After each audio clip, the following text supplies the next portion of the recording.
Vince with you on the RR Show, bringing you the best stories from the internet via Reddit, and we have got one from r/EntitledParents, Andy, on today's episode, posted by user MyCatfish. The story title is, "My parent expects me to be a cosign on a house with them."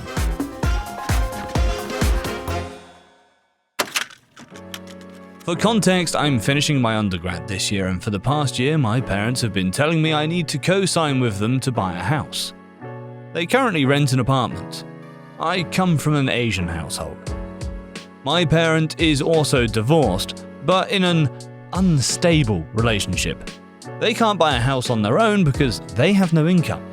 They stopped working around a year ago, and they told me they don't want to work that hard anymore because they worked so hard to raise me and put me in college. They have no retirement plan, so I guess I'm their ticket for retirement. Naturally, this also means they expect me to contribute towards the mortgage each month. I'm not planning on living with them at all. Never, in fact. For as long as I can help it, that house will not be my home, because I cannot stand living with my parents. I feel very pressured and have been having breakdowns. I live far away from them, but every call and every holiday visit, I'm reminded of these expectations. I feel like all my efforts towards being independent is worthless. My parent hasn't contributed a single dollar towards my expenses, literally nothing, for the past 1 to 2 years. The only thing they even paid for beginning of college was my phone bill. But that stopped too. I dread the future. I'm scared. It seems too easy to say to just cut my parent off, but the guilt of knowing that I'd be abandoning them, knowing they don't have financial security, knowing that they had raised me and helped me get where I am, just eats me alive. Co-signing a house scares me. I need to live my own life too. I have my bills to pay too. I don't mind giving them some money, but co-signing a house and providing $1,000 a month is too much. Every call, we fight about this. I don't care about my parents' opinions of me, but the guilt of not supporting them destroys me. The anxiety of having basically a grown child to take care of at 21? It's so hard. Edit. Was definitely not expecting all these responses, but thanks for everyone's kind wishes and advice. I've decided to step my foot down and say no, as bluntly and straightforwardly as possible, with "I'm not in a position to do that financially" as my only reason. I work full-time to secure myself financially, and it's not fucking fair that my parent does not want to do the same and instead wants to push that responsibility onto me. They told me the other day that they only make enough money to pay for bills, and any extra they just spend to live a happy life. This is how financial insecurity continues throughout generations. Hearing strangers' perspectives makes me realize, if someone was in my position and told me this, I'd tell them the exact same thing. And reflecting on how I've been treated, getting told "fuck you" to my face for not loaning thousands of dollars, being called a trash monster, that no one will love me if I'm so selfish, just shows how I've been conditioned to accept abuse. I've been reading Adult Children of Emotionally Immature Parents, and it's been helping me realize that my parents' actions all have a reason behind them, and that this mean behavior, while not justified, has a source, along with my own trauma. Posted by Craggle Tom. Evil Mamabear told me to use my own money, so I did. As many know, my sister tried to get money out of me a lot when we were kids, and she never wanted to pay back any loans, so I almost never loaned her anything. On this day I was 14 and was essentially babysitting my sister around the mall. It was a Saturday and my dad was at work. EMB wanted to get her hair and nails done, so she told me to walk my sister around the mall. We went a few places and my sister blew through $40 pretty much right away. Then she tried to drag me into a lingerie store. Yeah, my 11-year-old sister tried to take me to look at ladies' undies. I refused to go in and she pouted. So we went to the food court. Sis went for her favourite food there and I got a burger if I recall correctly. Then Sis dragged me around some more and we went to the video store. Sis wanted to buy a new DVD of some new movie that was released at the time, but pretty quickly noticed she'd blown through half of her money in one day. So she asked me to buy the DVD. I don't remember what it was, but I do remember not wanting it. Sis tried to say that it would be a family DVD that we could watch together. I still said no, I wasn't buying it. So she had a tantrum, but I just ignored it. Following that, we went to the game store, and while there, Sis found a video game she really wanted, but I did not. I think it was a Grand Theft Auto game or something. But I was, and still am, bored of those. And besides, I couldn't even buy it for her if I wanted because it was an M-rated game, and you had to be an adult to buy it. She had another fit, and then we met back up with EMB. Sis cried to her that I didn't buy her anything and that she was low on cash. I said it wasn't my job to buy her anything and she had her own money. Sis whined about how badly she wanted the DVD and how we could have watched it together. EMB tried to order me to just go buy the DVD by saying it didn't matter if I used my own money or not. It was going to be a family-used DVD. I told her I didn't care. It wasn't even a movie I wanted to see. EMB got in my face and again ordered me to go buy the DVD with my own money while pointing in the direction of the video store. So I just laughed and said that I would not. Even through all the makeup on her face, I could see how red she was turning. Then I said I would use my own money the way I want to, and just started walking. I walked straight back to the video store, bought a much cheaper used anime DVD that I wanted instead. Then went back to the game store and bought a used copy of Legend of Zelda Wind Waker, back when a used copy still only costed $20. Well, my Legend of Karen mother called me selfish and said I was a bad brother. I just reminded her how my money was my own. And even Dad tells her that. I won't spend it on anything I don't want. We left the mall and both my mother and sister refused to speak to me for the rest of the day. I took the GameCube into my room and had a blast playing Zelda. We did have another copy of that same game, but my sister liked to hoard it for some reason because she knew I liked playing it. Whenever I mentioned I wanted to play certain games, my sister suddenly had a renewed interest in them, and then insisted on playing them again first. So getting my own copies when I could was a must because I could keep them in my room. Still have that Wind Waker game too, as it was one of the few games my sister managed to not steal or break when she stole the Xbox 360 and destroyed 3 other game systems at my dad's house.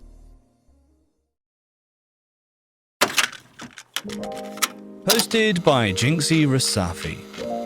Entitled Uncle wants Father's Day and birthday gifts from the children of his deceased brother. My older brother, 34, contacted me, 27 female, with this delightful information the other day. One of my uncles from my dad's side of the family has been calling and talking to bro for the better part of 2 years, and wanted to contact me as well about something. This particular uncle has absolutely soured my feelings towards him after he kicked my dad out into the streets twice after he lost his leg, and when he refused to give his disability money to my uncle. At my dad's funeral, this same uncle stepped up to say how we should move on from the past and forgive because we're family, even though he offered no apologies and we did nothing towards him. My brother accepted him at the burial site, but I flat out ignored him, and I'm sure he could feel the anger I had towards him because he didn't try getting close to me once. I didn't give him my number for a reason. He has a habit of using family to get what he wants. His own kids went no contact for years because of how he is. So in comes his brilliant idea that he relayed through my bro, which was that we should gift him for Father's Day and his birthday this year. His logic is this would be a good way to rebuild our family bond, and that my bro and I used to see him as a father figure, so this would mend our bridges. I laughed so hard I nearly lost my voice. So I told my bro to tag me in and to give Uncle my number. and I asked him about this whole idea of his. He basically said how it's his way of trying to bring us together. He brought up how he used to play games with us and how he brought me video games when I was a kid because buying gifts is how you show love. So we should try to do the same. I decided to help him remember that he only bought me one game, which was Pokemon Crystal, at a pawn shop, and how I actually bought it, but there was $2 which he gave me. I remember that day because it was my first time at a pawn shop and my first Pokemon game, which I still have. And it was the week before he moved out of my dad's house, and I wouldn't see or hear from him for years. He then said that it still counts for something and how he wished we could start over fresh this way. And then listed off some things I could try and get him, with one being a PS5, which he said, if you and your bro put your money together, it wouldn't be that costly. I swear that I waited on the punchline that never came. I told him off, saying how he can't just assume that I can afford something like this, as if he knew about my lifestyle.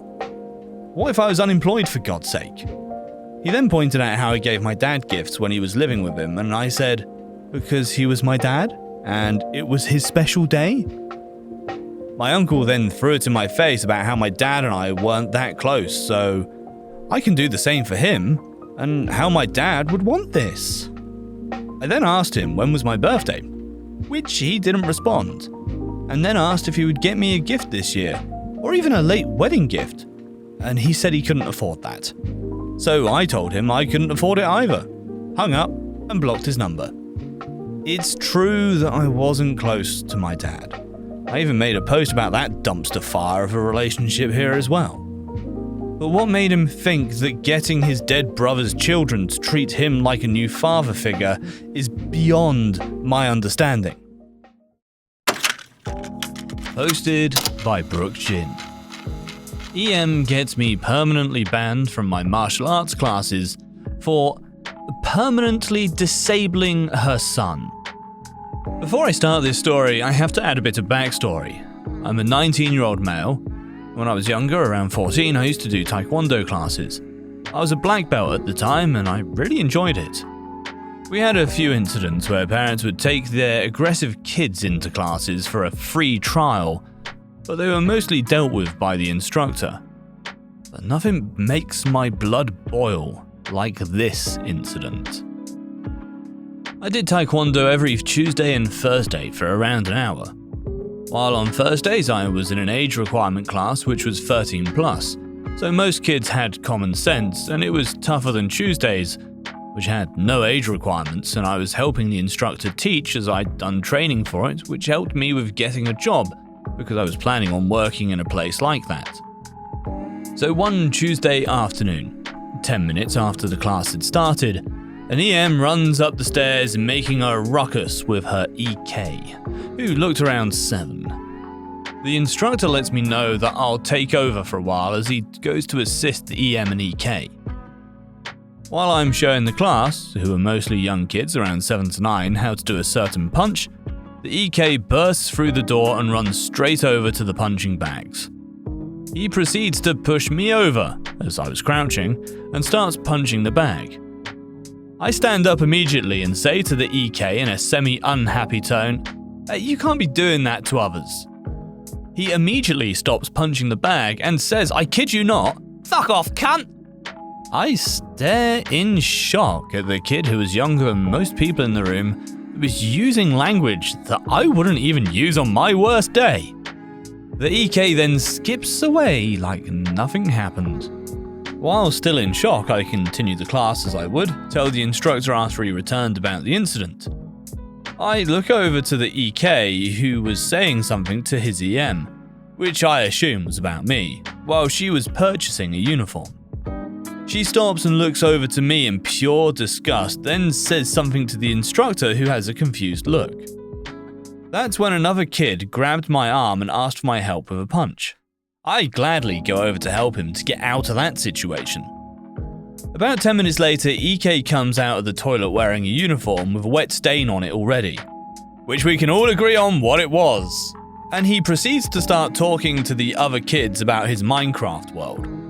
Luckily, the instructor overheard this and went over to tell the EK to listen or sit out, in which she replies, "Fine."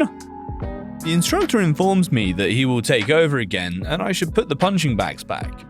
I do as he says and then go grab a drink and sit down while waiting for him to call me in for a demonstration, in which he does for a certain hair grab escape. After the demonstration, the class partners up and does it with each other, in which the EK comes up to me with the biggest grin on his face and asks if I can be his partner. I reluctantly agree as he pulls my arm while running into a spot and says he wants to grab my hair first. I knew exactly what he was going to do, but I gave him the benefit of the doubt. He then grabs my hair with his full force, laughs and pulls, in which I respond by kicking the back of his leg so he'd fall over, onto a mat. When he fell, he decided not to let go of my hair but to pull me down with him, in which he had pulled out some of my hair. After that, I yelled at him saying, "Why in the hell would you do that?" When his EM looks over and says to me, "You little shit, get the fuck off my son, you pedo!" I start to stand up while he's holding my head and the EK starts yelling, "He can't feel his leg." The EM comes and whacks me straight in the face with a handbag as the instructor comes up and yells at us to get out, in which I grab my bag and walk out the door with a giant bruise on my face. As I wait for the bus, a car pulls up to me and it's none other than EM and EK themselves. EM says to me, "You'll be hearing from us very soon. My son is permanently disabled and you will pay for all of the bills." She then grabs a full water bottle and throws it at me, then speeds off while her EK is grinning at me. Fast forward a couple of days later and I receive an email from my taekwondo class saying I'm banned from the place for badly injuring a child and that I would not receive a refund for the rest of the year's classes. I'm writing this story because I was recently unbanned from the place as the company is running short on members and is going to shut down if they can't keep up. I hope you enjoy my first story.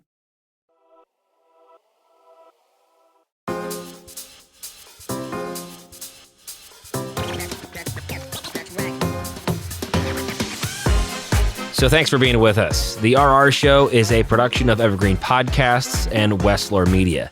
Now, if you'd be so kind, please follow or subscribe to our show wherever you get your podcasts. And if you're feeling extra nice, you might as well leave a 5-star review. But for more, visit the website, rrshow.com. That is rrshow.com. I'm your host, Vince. Thank you to my producer, Kevin, and we'll see you next time here on The RR Show.